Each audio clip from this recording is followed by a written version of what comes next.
तामिया,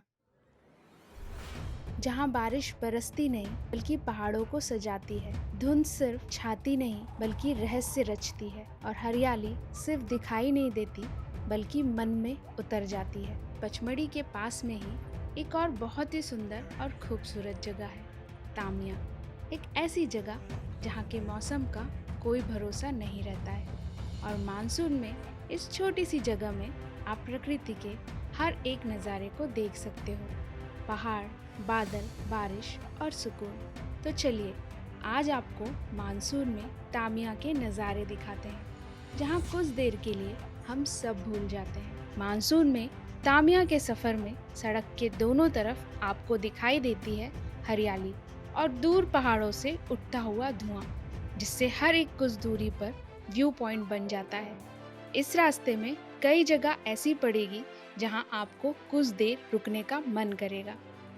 पहाड़ों से उठता हुआ धुआं जो मानसून में यहाँ की वादियों को जादुई बना देता है। फिर हम पहुँचते हैं तामिया रेस्ट हाउस। यहाँ का प्राकृतिक दृश्य जो तामिया की खास पहचान है और लैंडमार्क भी है। यहाँ पार्किंग की अच्छी व्यवस्था है और आसपास ढेर सारी छोटी छोटी दुकानें हैं, जहाँ आप ट्रेडिशनल फूड, मक्के की रोटी, ज्वार की रोटी और चटनी का स्वाद ले सकते हैं। रेस्ट हाउस के सामने का दृश्य, जहाँ ऊंचे ऊंचे पहाड़ दिखाई देते हैं, बादल धुएं के जैसे उड़ते दिखाई देते हैं। आप चाहें तो कुछ देर यहाँ खड़े होकर इन्हें देख सकते हैं, और यदि बारिश हो जाए तो खूबसूरती और बढ़ जाती है। तामिया का ये रेस्ट हाउस पहाड़ की ऊंचाई पर प्रकृति की गोद में बसा एक ऐसा ठिकाना है, जहाँ आपको सामने सिर्फ दिखाई देंगे पहाड़, जंगल और गहरी घाटियाँ, और ये नज़ारा सपनों से कम नहीं लगता है। और यहीं से शुरू होता है एक छोटा सा आस्था का ट्रैक, छोटा महादेव, जहाँ के पूरे रास्ते आपको मंत्र मुग्ध कर देंगे। तामिया के मानसून को हमने कैमरे में कैद किया और फिर ट्रैक शुरू किया छोटा महादेव के लिए।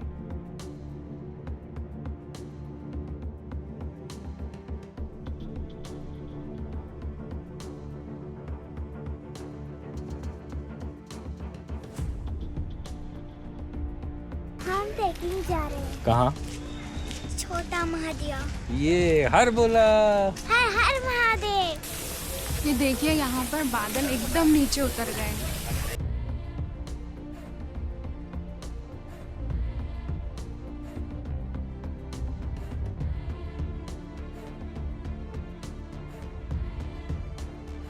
छोटा महादेव जाने के लिए गेट बना हुआ है, जो घने कोहरे में धुंधला सा दिख रहा था, जैसे किसी अनदेखी दुनिया की तरफ खुलता हो एक रहस्यमयी रास्ता।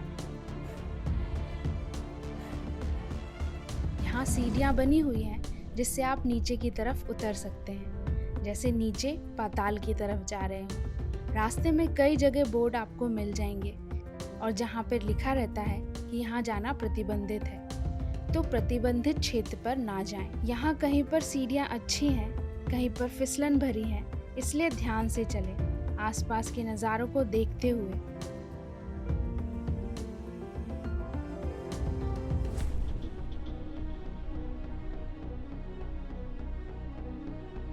यहाँ पर लगभग 150 से 200 सीढ़ियाँ हैं। इस ट्रैक को कवर करने के लिए आपको लगभग 1 से 1.5 घंटे का समय लगेगा, तो कोशिश करें कि ट्रैक करने के लिए आप जल्दी निकल जाएं, क्योंकि शाम के समय नीचे अंधेरा होने लगता है।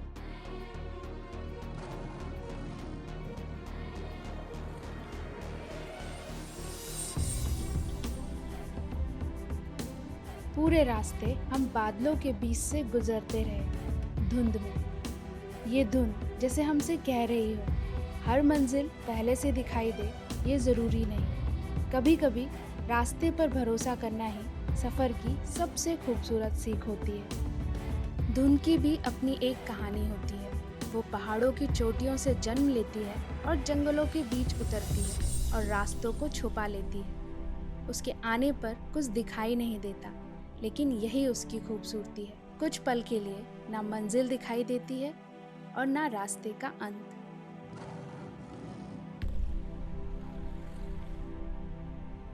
यहाँ रास्ते में भी आपको अलग अलग व्यू पॉइंट मिल जाएंगे। यहाँ के पहाड़ लाल रंग के दिखाई देते हैं, जो अपने आप में सुंदरता बिखेरते हैं।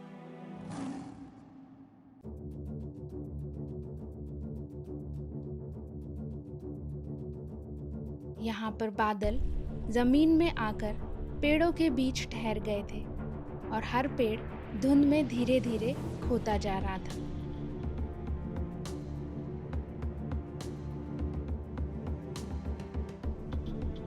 पूरा रास्ता धुंध से ढक जाता है। जैसे हर रास्ता साफ दिखाई देना जरूरी नहीं है। कभी कभी मंजिल से ज्यादा खूबसूरत वो सफर होता है जो धीरे धीरे हमारे सामने खुलता है। और हर मंजिल पहले से दिखाई दे ये भी जरूरी नहीं है। कभी कभी रास्ते पर भरोसा करना ही सफर की सबसे खूबसूरत सीख होती है। धुंधले रास्तों में भी आपके कदम नहीं रुकने चाहिए। तामिया के आसपास और भी व्यू पॉइंट्स हैं जिन्हें आप एक्सप्लोर कर सकते हैं। तो तामिया के लिए स्पेशली आप 1 से 2 दिन का टूर प्लान कर सकते हैं। यहाँ पर होम स्टे भी बने हुए हैं, जहाँ पर रुककर आप यहाँ की नेचुरल ब्यूटी को देख सकते हैं। मानसून में यहाँ 3 दिवसीय मानसून महोत्सव का आयोजन किया जाता है। तो यदि आप मध्य प्रदेश के पचमढ़ी आ रहे हैं तो तामिया का प्लान भी बना सकते हैं।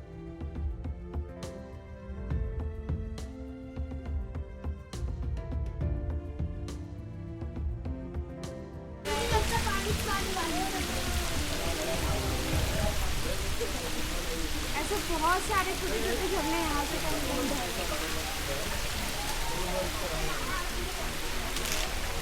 पहाड़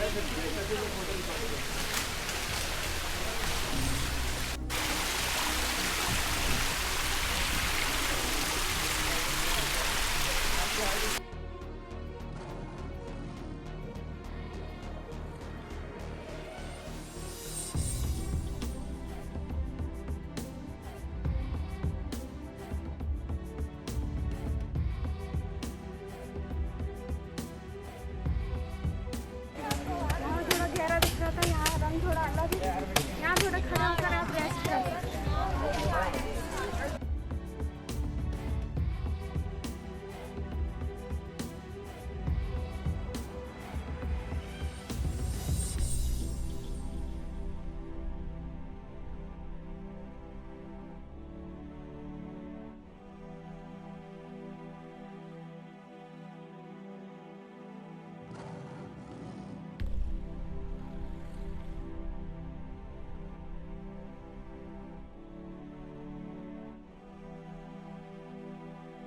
बारिश में जैसे ही पहाड़ों की खामोशी टूटती है और चट्टानों के बीच से बहता पानी झरने का रूप ले लेता है, और ये झरने सिर्फ बह नहीं रहे थे बल्कि पूरी वादियों में जिंदगी और संगीत भर रहे थे। ये 1 से 1.5 घंटे का ट्रैक आपको जीवंत कर देगा। खास बात, जाते समय सीधे नीचे की ओर उतराई है और लौटते समय वापस इतनी ही सीढ़ियाँ आपको चढ़नी होती है।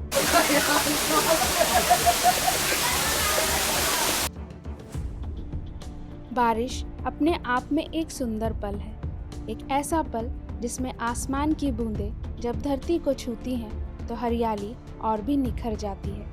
पहाड़ों पर उतरती धूप, पत्तों पर ठहरी बूंदें और मिट्टी की सौंधी खुशबू सब मिलकर इस पल को और यादगार बना देती है।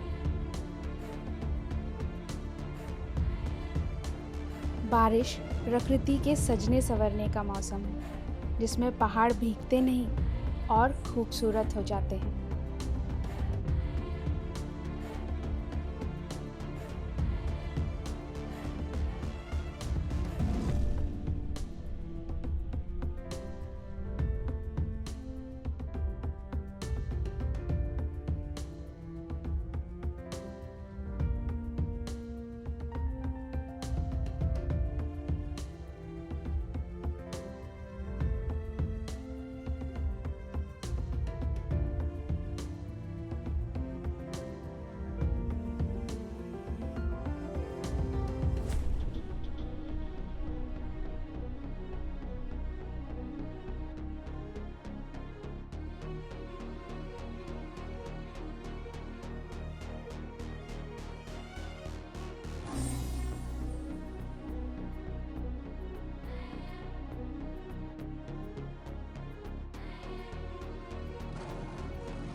प्रकृति की गोद में विराजमान है भगवान शिव। एक गुफा में कई वर्षों पुराना मंदिर है जहाँ भगवान शिव अपने शांत स्वरूप में है। यहाँ पहुँचकर आप पूजा अर्चना कर सकते हैं। ये जगह एक अलग ही दुनिया लगती है। यहाँ के पहाड़ इतने ऊंचे हैं कि एक साथ आप कई सुंदर झरने देख सकते हैं। ऊपर से नीचे गिरते हुए 3 से 4 झरने सीक्वेंस में छोटा महादेव का लैंडमार्क बनाते हैं।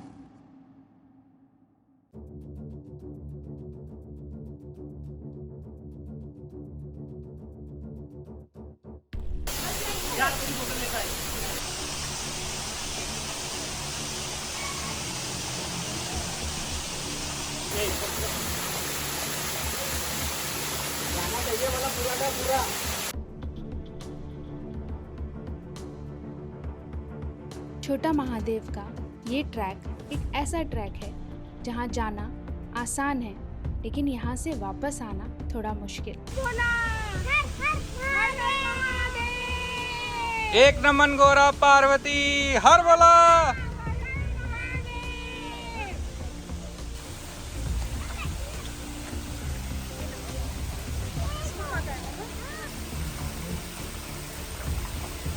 नेचर ने हमें बहुत कुछ दिया है, अब उसे संवारना और सुरक्षित रखना हमारी जिम्मेदारी है। इन खूबसूरत पहाड़ों, जंगलों, झरनों और वादियों को आने वाली पीढ़ियों के लिए भी ऐसा ही खूबसूरत बनाए रखना है, क्योंकि नेचर हमारी ज़रूरत ही नहीं, हमारी जिम्मेदारी है। देखिए, महसूस कीजिए, लेकिन प्रकृति को नुकसान पहुंचाए बिना।